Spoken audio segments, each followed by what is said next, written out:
As we look at Bendigo today, it is difficult to imagine the idyllic setting that existed before the discovery of gold in the Bendigo Creek in 1851. A discovery that transformed the tranquil gullies from undulating forested landscapes to barren wastelands, containing a seething mass of humanity, all seeking that elusive yellow metal, gold. In 1852, a digger, Edward Snell, commented in his diary, "The gully is full of holes, which are tunnelled one into another underground, and I should say there are about 20,000 people there, all digging and fossicking like mad fellows. The hills are crowded with tents, among which are stalls, butchers and blacksmith shops, and places where the initiated may obtain spirits for about 1 shilling per nobbler."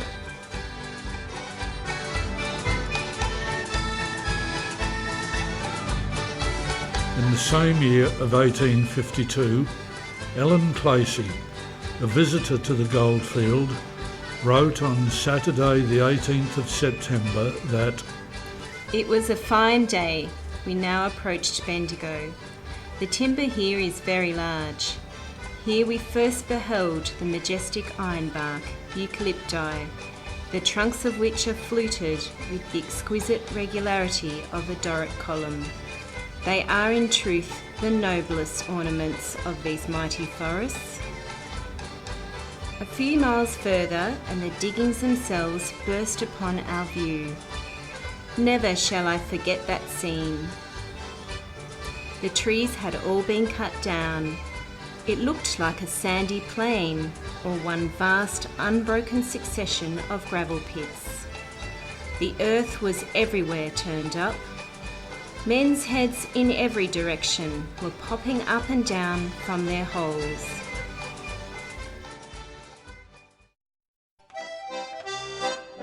from the 1850s onwards, the landscape gradually changed again as the easily won alluvial gold ran out and miners were forced to amalgamate into larger companies in their search for gold.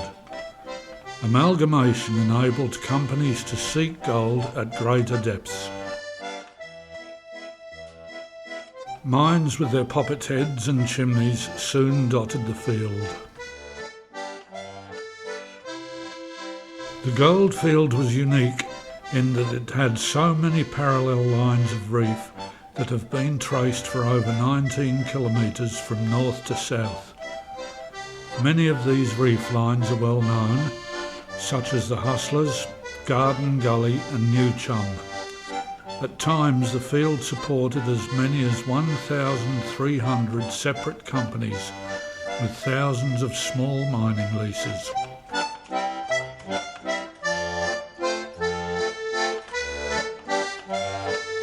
During the boom period of the early 1870s and 80s, the almost unimaginable wealth that came from the mines propelled Bendigo to the forefront of economic prosperity, and much of Melbourne's riches too were derived from Bendigo gold.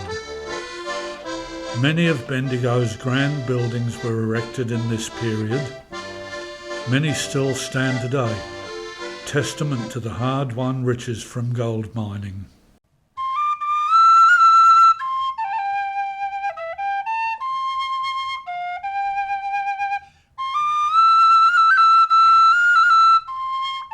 But all of this wealth came at a terrible cost. Hundreds of men were killed in mining accidents.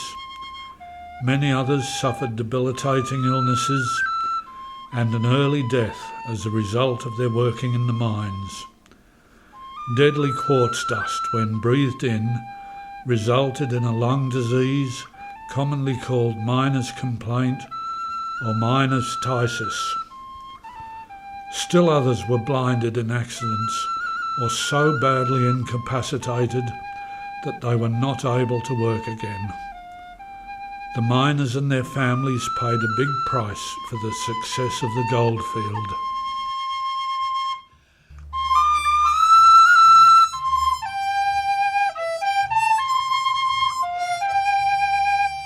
Bereaved women and children were left without a breadwinner, and this at a time when there was no government assistance.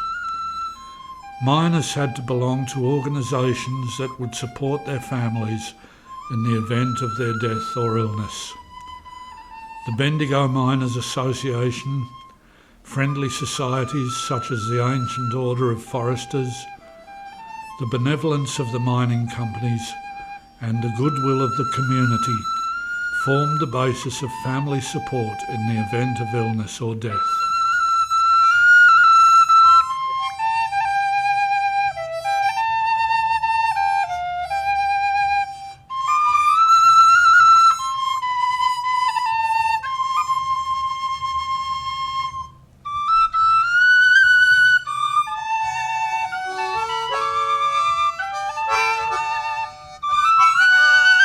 In 1906, two major studies were undertaken by the Mines Department, one into the ventilation of the Bendigo mines and another into the prevalence, nature, causes and prevention of miners' stasis.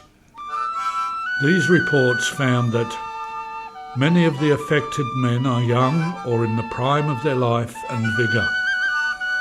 The disease is most insidious in its onset, and as a rule, only after years of work do definite symptoms present themselves. By this time, however, damage to the lungs has taken place, and the condition is irremediable.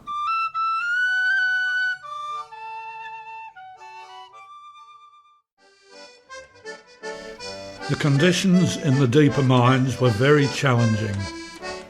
At the bottom of the shaft in the New Chum Railway mine, which had a depth of 4,236 feet, the temperature reached 95 degrees Fahrenheit or 35 degrees Celsius, with a humidity level of 99%. The conditions have become so oppressive that the men are only expected to work 6-hour shifts, with shifts of 8 hours below.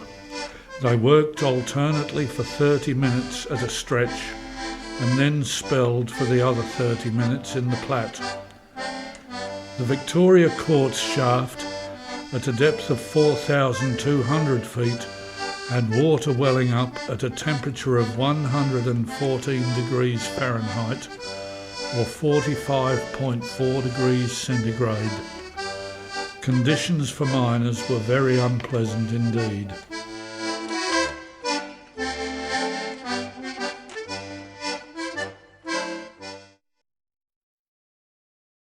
The Hustlers line of reef was one of the earliest to be opened up and became one of the major gold producers on the Bendigo goldfield. Mines were opened up along the length of the reef, which runs in one section almost parallel with Mitchell Street. Along this reef there was the Fortuna Hustlers in the corner of the Marketplace shopping centre, the Hustlers Royal Reserve Mine, City Shaft, on the edge of Rosalind Park, where the RSL is now, and the Hustlers Royal Reserve Park Shaft, on the current Camp Hill Primary School site.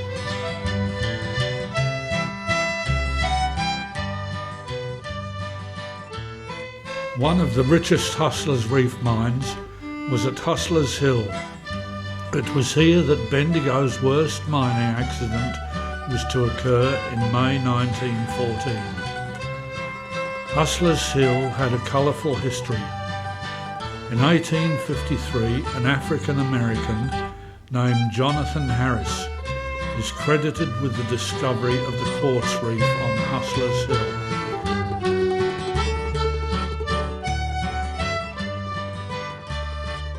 The reef from the surface downwards was remunerative. The first crushing gave 27 ounces to the tonne, and from several subsequent crushings as much as 100 ounces to the tonne was obtained.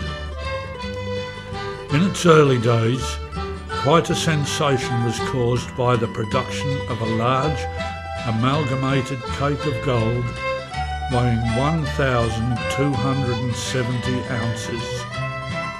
This was from 3 weeks' crushing.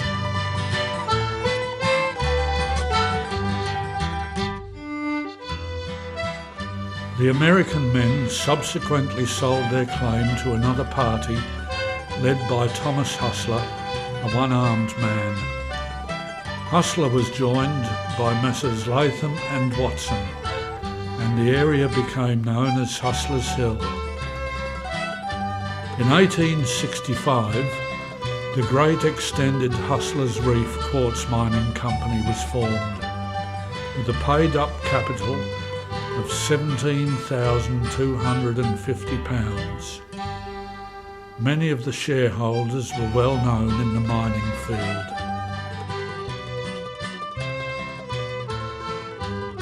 The mine continued to prosper and was still operating in the early 1900s.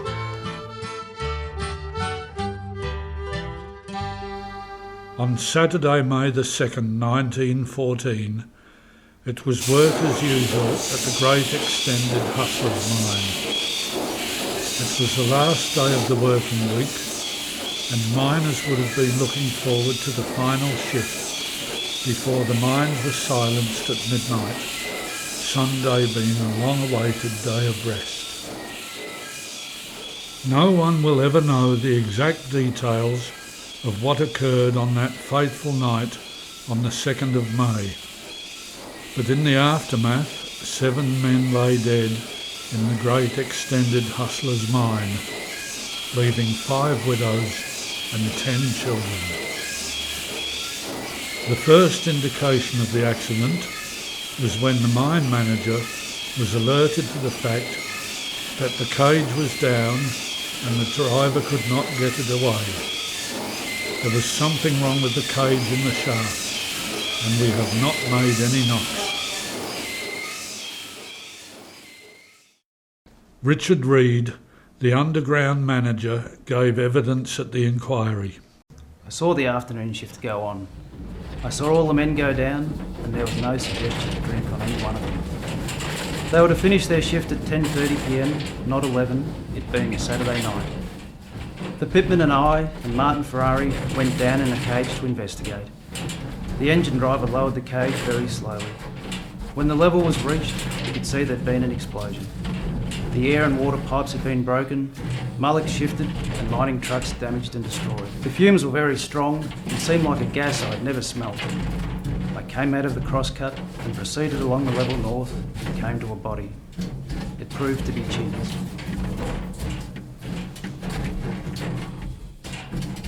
The accident occurred at approximately 10 p.m.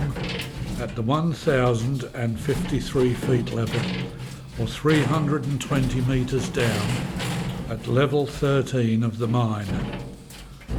32 holes had been drilled and preparations were taking place to charge the holes for blasting.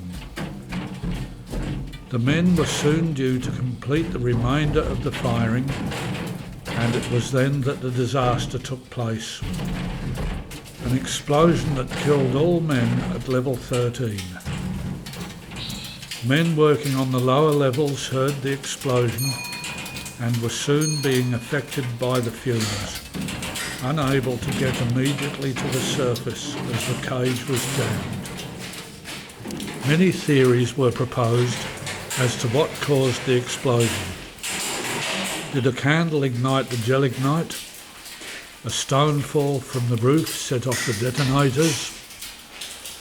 Ultimately, the jury at the inquest decided that the 7 deceased men met their deaths in the Great Extended Hustlers Mine by an explosion of dynamite caused through unforeseen and unknown circumstances, no blame being attachable to anybody.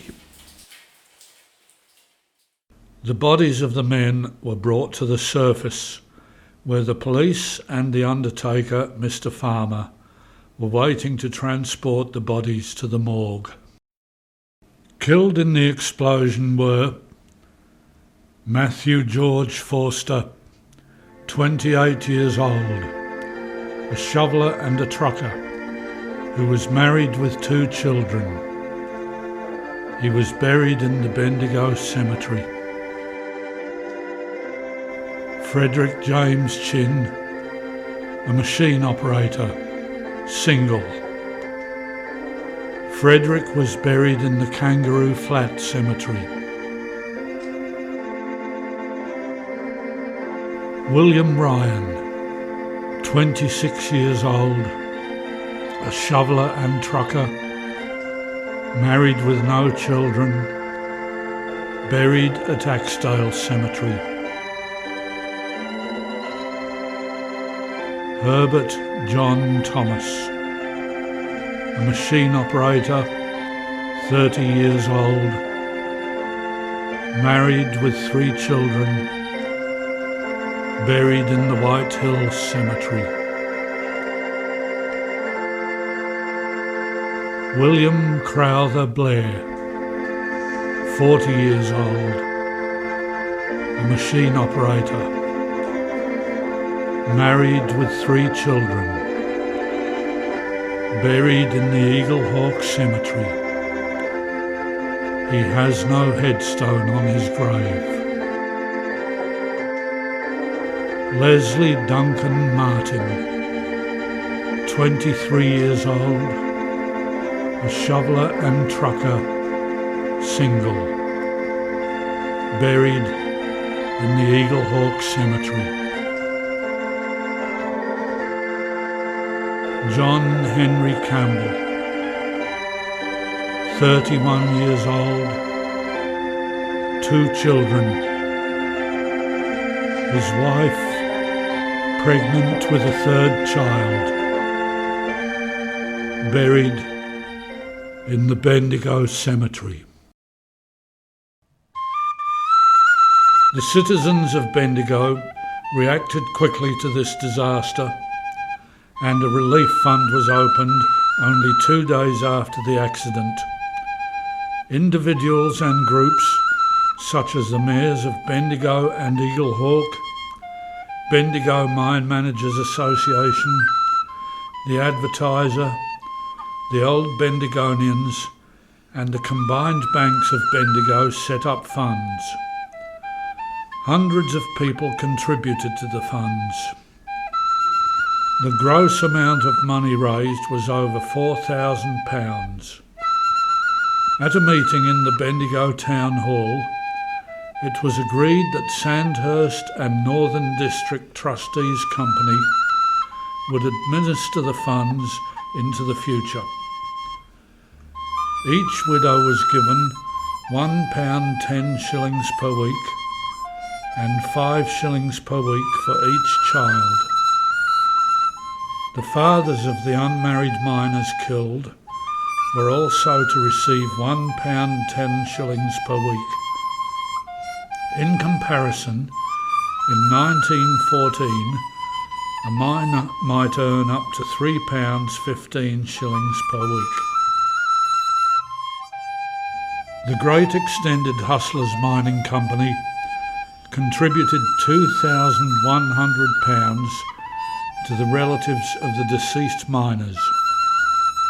It was fortunate that such amounts were contributed, as the accident occurred just before the Workers' Compensation Act came into operation on Friday, November the 6th, 1914. The citizens of Bendigo were shocked at the magnitude of this mining disaster, even though they were well used to bad news from the mines.